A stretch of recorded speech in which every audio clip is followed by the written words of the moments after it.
Hey, it is Xennial Gamer, and today we're going to be talking about the Abigail Hall of Heroes. So first I'm going to be showing you the team that I use to auto through B10, and then if you can't match the runes of the monsters, we're also going to be looking at a manual team that's a little bit quicker, and then I'm going to be trying to work out a free-to-play team that might be a little bit slower, but should work for everybody as well. After we've looked at the teams, we're actually going to go ahead and look at Abigail, talk about the different parts of the game you can bring her into, and how you would rune her. Okay, so here is the auto team. It's going to start off with Fran going first at 254 speed. Acting second is going to be Rika at 239. Annabelle is going to be acting third at 226. Acting next is going to be Vertihile. We've got Poseidon doing the attack bar reduction and Vertihile doing the attack bar boosting, which is going to help you to turn cycle. We're also taking the Verti speed lead. If you're fast enough, you can probably get away with the Poseidon attack lead as well and just maybe auto through a little bit faster, but taking the Vertihile lead is going to be a little bit safer.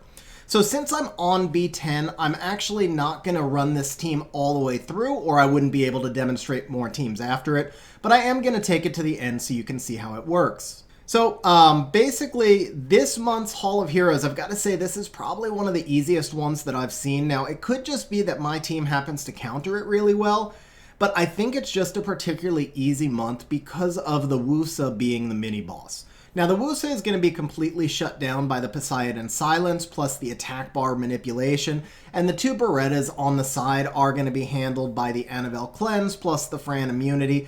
And since the mid-boss is fairly easy, the only wave that's actually really tough is the one with the Bellas because they destroy max HP. Now, I could go ahead and just manual target the Wusa at this point. Doing that is potentially going to speed things up a little bit, but it's also going to take away that Vertihile attack bar boosting. You saw we just got one glancing hit there. So I'm going to take the targeting off of the Wusa and just let the team auto on its own as we go through. Okay, so you can see the Wusa wave was no problem. Now this is the one wave I mentioned that can be a little bit tough with those Bellas. And it's just basically, if you don't manage to gain control of the Bellas, then they can destroy your max HP. But, you know, you saw we stunned two of them. We took one out right away. My Annabelle should have her cleanse up to deal with those slows, I believe. Maybe not, or maybe the AI just didn't do it.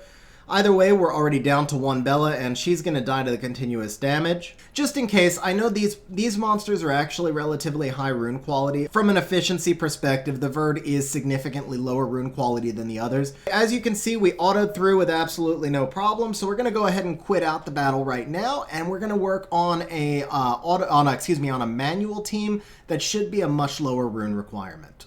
Okay, so you can see what we've done is just changed out the Poseidon and the Annabelle for the Mantora and the Water Homunculus. Now, everybody can access the Water Homunculus. If you don't have Mantora, all you really need in his role is an AoE defense breaker, and preferably one that's going to add an additional negative effect and then put it on Despair. So in this case, for the Mantora, we've got the continuous damage that he puts along with the AoE defense break, and the reason we need that is because of the Water Homunculus skill 3, which basically multiplies that continuous damage. So we do want that defense break just because it speeds things up. Now, my Water Homunculus is very slow, but he's still going to take turns ahead of the enemy because of the Vertihile attack bar boosting. He is obviously in a really big rage set that a lot of you may not be able to match. It doesn't matter for this one. The only thing that really is going to matter right here is that you have enough accuracy. I'm actually a little bit below what I need, but it should be plenty for this stage. Now, if you don't have Rika, that is okay as well. You've got a couple of options. You can use Charlotte or Varad for some sort of area control, AoE crowd control, basically. Actually, Charlotte and Varad will both give you better crowd control, but because they're attack bar reducers and we're playing the continuous damage game, that actually just slows you down, which is one reason why we're staying with Rika. Now, you could also go with like a Beretta or a Thrain or basically anything that's going to give you a bunch of area negative effects and then put that monster on Despair. So the idea here is that we're just going to stun the enemy monsters as much as we can. We're going to use Fran to heal any damage. We're going to use Vertihile to turn cycle a little bit, and we're just going to stack up a ton of continuous effects, just like any normal TOA stage. Now, this you will pretty much have to manual. You could auto this team through a lot of the stages, but I don't believe you can auto it through all of them, particularly because of that Wusa. We're going to have to make sure that we have control over the Wusa, or if we don't have control over the Wusa, then we're going to have to wait until the immunity wears off and just use our Fran for healing. Now, also, if you don't have enough effective HP and you can't quite do this team, you could bring in a second healer in place of the Rika and just do things even more slowly, or in place of the Vertihile and just make it a slightly longer fight, but stack up all the continuous damage. So now we're going to go ahead and we're just going to manual with our Fran. We're going to go ahead and try and get our stuns right here. So now I'm going ahead and I'm just using my skill 1s specifically to try and get my my cooldowns all set back up. So we come back out here to the second stage. We're going to go ahead and do the same thing with our attack buff. Same thing with our Rika. We got a whole bunch of stuns. We'll go ahead and defense break this time. And this time I'm going to save the Water Homunculus's skill 3 because I got all those defense breaks. Instead, I'm going to absorb the attack bars here and do a whole bunch of damage. You can see we killed most of them already because of that defense break from the Mantora. So now we're going to go ahead and try and stun. We got 2 stuns. We're going to get 1 slow on. Now the big thing here is I do want to reduce attack bars again. Hopefully I can reduce the Wusa enough to get these continuous damage effects on. Because that Wusa cannot be stunned and it's going to be putting up immunity, we want to get as much continuous damage out as we can. And now it doesn't matter if the Wusa puts up immunity. And now we're good. See if we can get the strip right here. We got the strip, so that's another advantage of the Mantora. So now we've got everybody... Not quite everybody stunned, so we are going to have to worry a little bit about these Bellas, but we should be fine. We're going to stack up the continuous damage. We're going to reduce this Bella's attack bar, and we're going to go ahead and go for the stun just because that Bella over there, we don't want it to hit us. We're going to save our defense break with the Mantora for the next turn. We're going to steal some attack bars here, and the Homunculus will cycle itself right back into its skill 3. So there we go. You see basically how this team works. Now, once again, I can't kill the final wave because I do want to do one final setup with a free-to-play team. Okay, so I've set up a completely free-to-play team right here. You can see it behind me. Now, you might notice that it doesn't have a leader skill, but that's okay. So the key to this team is that we're using 3 Beast Riders and nothing else matters. No, actually, the key to this team is that we're using probably the worst Nat 5 in the game in Christina, but because it's a Cannon Girl dungeon, we've got to use the Christina, right? Okay, no, just kidding. Here we come with the free-to-play team. Okay guys, so I'm gonna be honest, I've tried a couple of free-to-play teams that keep failing. The problem is I just don't have enough of the monsters that we have in early game runed. My rune quality is a little bit too low to gain control of the enemy, and my Water Homunculus keeps dying because he's on a really squishy build. My Beretta is also on a really squishy build, so these are not the ideal builds that you would take into this particular Hall of Heroes. So we are going to bring in the Charlotte. She's providing some AoE crowd control. If you don't have Charlotte, you can use Varad. If you don't have Varad, or Rika, obviously Rika would be the best there. You could also use something like the Wind Taoist or pretty much anything that's going to give you some form of AoE crowd control. If you have Mantora, basically, you just need something that's going to either give an AoE attack bar reduction or an AoE stun. So we're going to do the team this way, but just keep in mind the premise is still that we're doing AoE crowd control. The real problem that I was having was on the second turn, or the second wave rather, I wasn't getting enough damage on the Christinas because of the Water Homunculus having attribute disadvantage, and I had no way to control them, so they were killing the Water Homunculus. So bear that in mind, the Christinas are wind, and it's that wind threat that you're going to have to deal with, so you need either wind or fire to do some sort of crowd control on the second wave.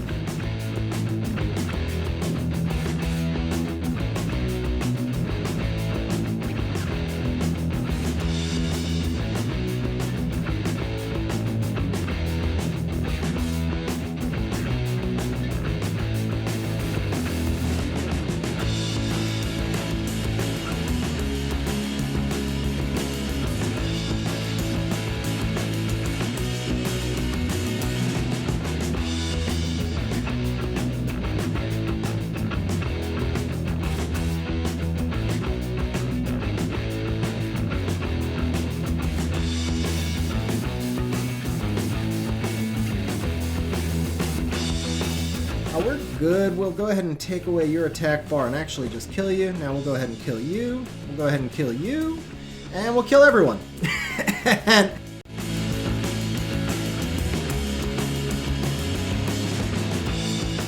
So sorry I wasn't able to make that completely free-to-play team. I did try, but I was going to have to move a bunch of runes around, and I have absolutely no mana right now, and I just couldn't move the runes, and I would have had to delay the video, which you can't really do on a Hall of Heroes.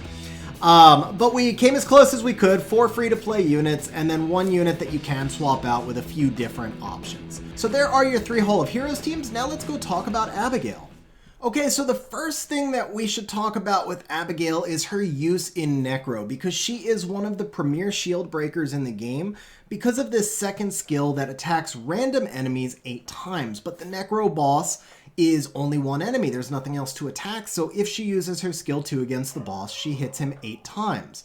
Her skill 1 is also going to attack the boss 3 times, and it's really useful on the mid-boss because it decreases attack bar. Now, the skill 2 also has a chance to break defense, which can be useful on the mid-boss or the final boss, depending on if she breaks his shield before she goes.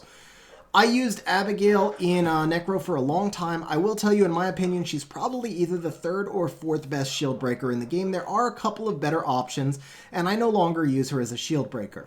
Now, those options that are better, so Shiwa I found to be 1 to 2 seconds faster. That's the Fire Ninetails Fox.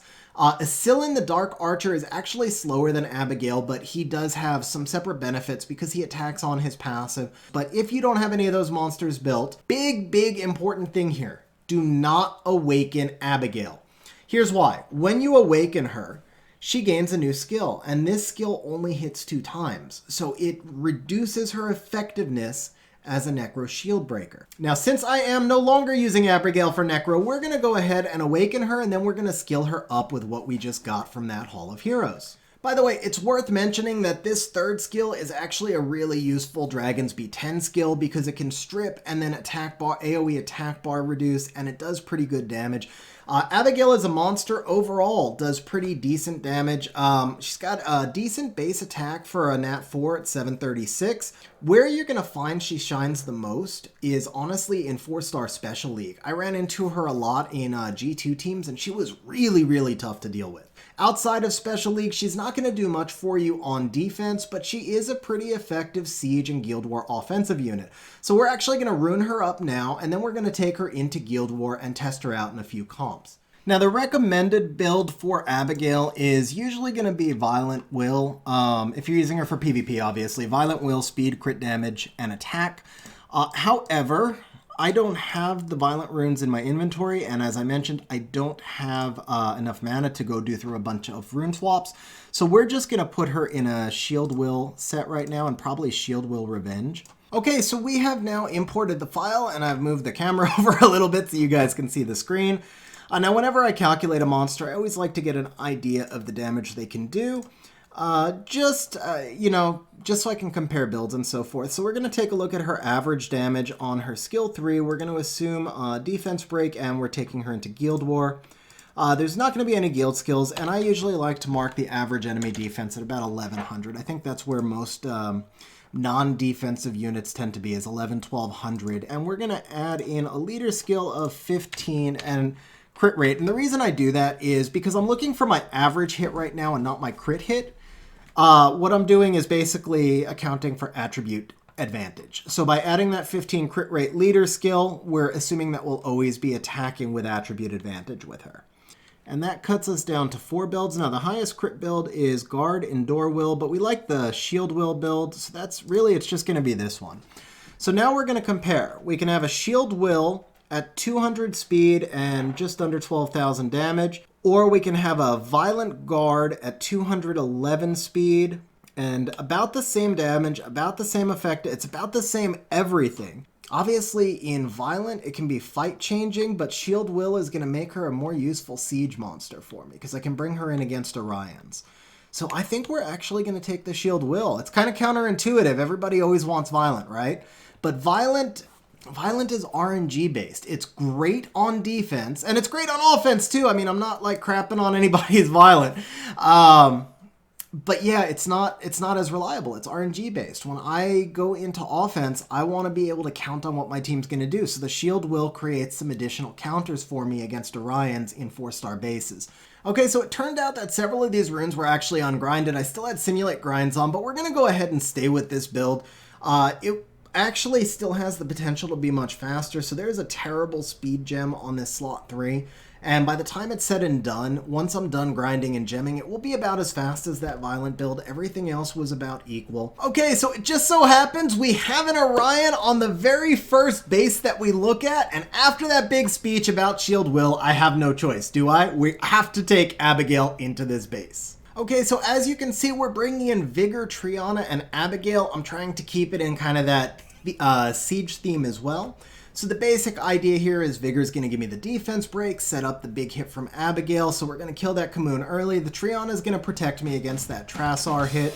And then I've got double shield, actually, plus Will between Vigor and Abigail. I'm also going to be taking down... Vigor's also going to give me crit damage protection for the Triana once the Commune starts hitting Triana. So Trasar actually did not even put his rock up in the air.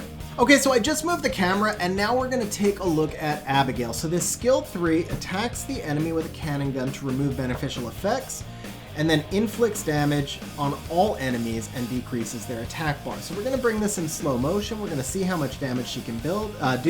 Now remember, I don't have her in like some huge crazy rage set or anything. So the optimizer, the final build, actually told us would do about 13,600 damage with a defense break. Now I'm curious, because I don't know if it's going to strip beneficial effects first or not. I'm curious if we'll do that full 13.6 to the Commune, but let's see. So here comes the first hit, 2,600, so it did not actually. That's actually really useful to know. So it does the attack and strips at the same time. Now the Trasar gets his rock up in the air. Go ahead and do some heals here.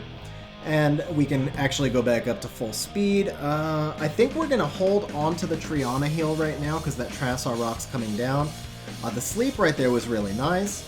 So the Commune, yeah, there comes the Trasar rock. He proc too, so ooh, that was a mistake. I needed to, actually needed to heal Triana. Okay, attacks random enemies 8 times with a chance to break defense, so let's see. We broke the Commune shield, got 1 defense. Wow, that Trasar is almost back to his skill. That is not good. Okay, that was good. Another proc. Okay, we've got to heal and get some crit resist going on right now. Okay, can we do enough damage here? No, but we reduced some attack bar at least. And this should hopefully kill him. Yeah, that got the kill. No, Abigail will live because of the Triana passive, because this rock should not kill my Triana. So the Abigail will live, Triana procs. Now, who do I heal? I guess I heal... He's got the 2-turn heal block, so we're going to heal the Vigor. And now that lets everybody heal back up. This Orion is going crazy over here. This whole team is going crazy on the procs, and still going crazy on the procs. Okay, maybe I should have put Abigail in Violent. I'm starting to think maybe I should have put Abigail in Violent. Wow! So many procs! So many procs! There goes our Abigail showcase! That's crazy! But for what it's worth, that number of procs was absolutely insane, and we're still hopefully going to get the win here. Hopefully. We're back to full health, but... I think we're gonna get the win. Wow! Whoa! He put up another rock! Okay. Can we kill him? That was insane! Okay, but we got the win. So I do want to showcase Abigail a little bit more. I'm gonna go ahead and test her against a couple of guilty siege defenses. We'll be right back. Okay, so we're actually going to test against our own defenses a couple of times now. I have a slight advantage in that I know my own monster speeds, but I would take this particular comp against that particular defense anyway, because I believe my Orion with a 30 speed lead would outspeed that Iris, and then the Abigail is going to get to kill whatever is defense broken because of attribute neutrality. So we're going to go in here. It turns out none of them had will. We did defense break the Mina, and actually I think what we're going to do now is reduce the attack bar of the Commune, and we'll go ahead and just kill this Mina. This should one-shot her, I think. Oh, wait. Oh yeah, there we go. So it's 25,000 total damage. We did 13 on the first shot and then 13 on the second, basically. Now let's go see what we can do on, let's see. Well, that's just going to give us some random defense breaks. So we got the defense break on the Commune. And let's see, ooh, that was about 10,000 damage, not bad. This is gonna put him pretty, yeah, okay, that was nice. It's more of a Susanna showcase at this point, I think. 21k and... but again, you saw that we built this Abigail. I just want to remind you, I built this Abigail just off runes I had in inventory, so it's not like the absolute craziest build or anything. Okay, so this time we're going to set her up a little bit more. She'll be fighting monsters with lower defense, and she'll have an attack buff. Now, the Ciara, I'm going to have attribute disadvantage against, and she's going to be chasing the Abigail, but this is really just for testing purposes. The Abigail's going to completely dominate that Perna, and then the Jolten is there just to abuse the Lauren. The Perna procced out of the defense break, so we'll go ahead and just get a defense break on the Lauren. Wow, almost one-shot the Perna with no defense break on the skill too. That was actually pretty impressive. Now, the Ciara should chase the Jolten here. My Lauren procs, but wow, my Lauren procs a lot, but only on defense, and only when she's suicidal. She basically just killed herself. Okay, so let's see. Okay, decreases their attack bar by 70%. So this is actually a pretty big deal because it's going to guarantee my Fran gets to heal that Jolten. So let's see. Go ahead and do 10k, and then another 10k, and that was without the attack buff. So we're going to go ahead and heal the Jolten. And let's see, that'll kill right there. Go ahead and I think the Abigail will actually survive the bomb. Oh, well, it'll definitely survive the bomb now. So I wonder if we could get like a defense break, and then if we could get a crit from the Abigail right here on the wind unit. Let's see what we can do. On the wind unit. I saw one crit in there for 5,000, so that'd be like 40,000 damage. Okay, so that is it for today's video, guys. As always, hope you found it useful, hope you enjoyed it, and we'll see you next time. Hey guys, if you're still with me to this point, then that means that you probably liked the video, found it entertaining, or even better, both. So please smash the like button, hit the subscribe button, and leave a comment down below, because those things help the channel grow, and more importantly, they show me that the video is useful, and that's the whole reason I do this in the first place.